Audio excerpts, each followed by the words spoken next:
questions? Okay. How many projects do you have going at a time? It depends. When I was doing Green Lantern, which Warner Brothers actually hired me for 2 years, I basically could only do Green Lantern. I did one other film because I came on as the third casting director on a thing called Barney's Version. And I was just hired to do the 2 American leads. And my 2 friends, one in London and one in Canada, were the casting directors. They were in a lot of trouble, so I agreed to do it. And I did Paul Giamatti and I did Dustin Hoffman. And then the producer, who's Canadian, a man by the name of Robert Lantos, decided he was going to spend his time in LA. And all of a sudden it was like, what? And I ended up casting 5 of the roles.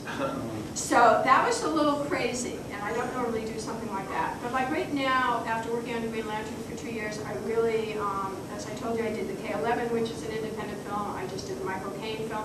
And the 3 other films that I'm kind of working on are all independent films. I kind of want to get back into the independent world for a little while and kind of stay out of the studio system for maybe 5 or 6 months.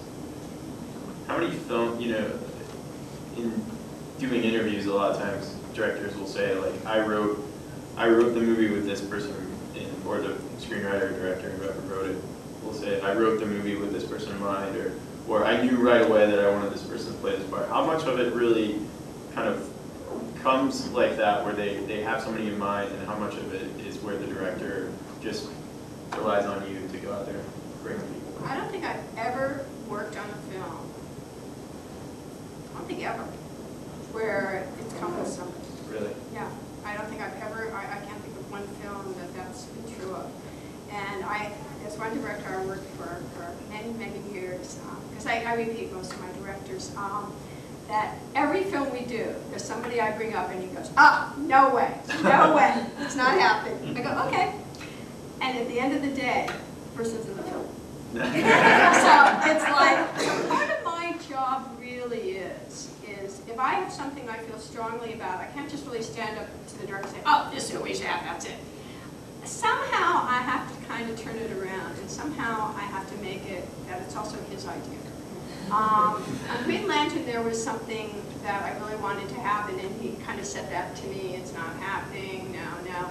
And the person never played that kind of role, you know, and I said, well, I haven't asked you to do this at all. I want you to do me a favor, just be 5 minutes.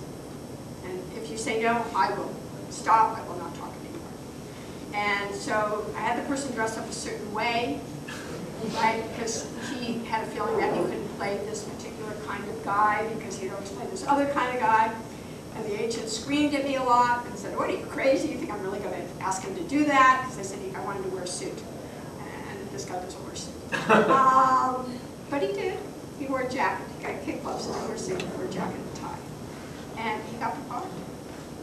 So part of my job really is being the person that fights for the actor to help them get the job.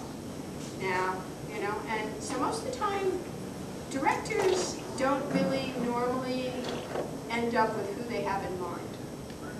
When I was first hired for Green Lantern, Warner Brothers had somebody in mind, and they said to me, "This is who we want." And I said to them, "If you're going to hire me, you can't say that. You have to let me go and do my search, and then at the end of the day, that's who you want. I'm okay with it. But you can't hire me, and I can't just go there and do that. That would not be a fun job for me. That's too easy." And they said, "Okay." And we never ended up with that guy. We did test him, never ended up with that guy. I think I know that guy. Well, like, you know, somebody like Tarantino is infamous for resurrecting careers or casting people that you would never imagine, but it's so brilliant in the end. I think Christopher Nolan is another person like that he just, they take these chances. How much of that is the actual director? I think with Quentin, it is him. It's 100% right. him. With Christopher Nolan, that's not true. He uses John Pembersidero, who's a dear friend of mine, and John has done every film he's ever done. And if you ask Christopher Nolan, he'll tell you that he really relies on John, and John makes an absolute terrific, really great contribution to his film. So a lot of it is a collaboration between John and Christopher. They work together, and they work together really, really well. We have John to thank for your pleasure, I guess. I think you do. Yeah. Yes. Yes, ma'am. One more question. When you're looking through reels of people that you're not familiar with, what makes the reel pop for you? Being good.